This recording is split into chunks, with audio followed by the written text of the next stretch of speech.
Précis à questionner un suspect alors que maintenant, en tout test d'ADN, tout est terminé, non? Oui, mais Kim, c'était pas mal dit. Oui, je sais. Mais les tests d'ADN, on entend souvent parler de ça, mais pourquoi on dit, il faut qu'il y ait la fille d'un généticien, donc c'est quoi des nouvelles? Oui, exactement, de l'ADN.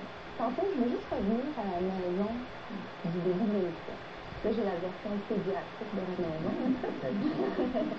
Imaginez que toutes les pièces de cette maison-là, eh bien, c'est géré par un gros catalogue. Tu sais ce que les gars, je disais jamais, là, toutes les plantes architectes, toute le manuel d'instruction, là, eh bien, c'est votre ADN. Ben, c'est ça. C'est ça. Mais,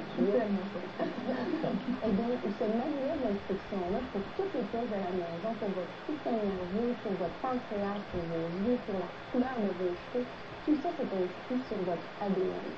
L'ADN, c'est ce qui est caché dans chacun des noyaux de chacune des cellules de votre corps. Ça mesure à peu près 2 mètres au total. Dans chacun des milliards et des milliards de cellules. Et ça ressemble vraiment, si on fait dans la maison, à un escalier en coordination. Donc, ça ressemble vraiment à une double hélice. Un très excellent dessin. Et là-dessus est inscrite toutes nos informations génétiques. Donc, tout ce qui régule notre organisme. Chaque cellule a l'information de tout. Exactement. Exactement. Chaque cellule va être activée selon là où elle est dans le corps.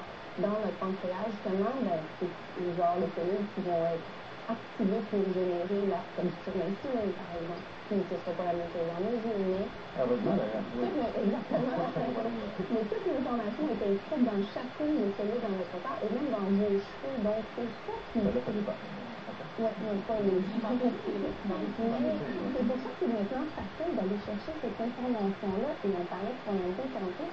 C'est sûr qu'on peut, avec de la salive, avec un petit morceau de peau, avec du sang, avec un cheveu, on peut aller chercher l'information du bagage génétique de la personne. C'est pour ça qu'on peut l'utiliser effectivement sur des systèmes de crime, on peut l'utiliser de façon médicale, pour aller voir Suis-je le papa, mais on peut l'utiliser de façon encore plus importante pour est-ce que mon enfant va avoir un problème génétique? Est-ce que je suis à risque de faire un cancer du sein? Donc, tout ça, c'est des raisons tout à fait valables et logiques d'aller chercher l'ADN de quelqu'un. Par contre, il faut être prudent parce que maintenant, si vous tapez test d'ADN sur l'Internet, vous pouvez facilement aller passer des tests d'ADN pour toutes sortes de choses. Des petits kits, là, est-ce que je suis à risque de ci, est-ce que je suis à risque de ça? Et ça, soyez prudent. Avant d'aller passer des tests comme ça ou d'en commander sur Internet ou quoi que ce soit, c'est très important que vous en parliez avec votre médecin.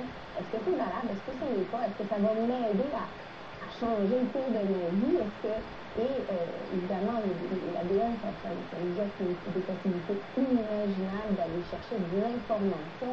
Mais il faut bien utiliser cette information-là et c'est ça, utiliser de façon à nous aider à garantir notre santé et la santé de nos petits.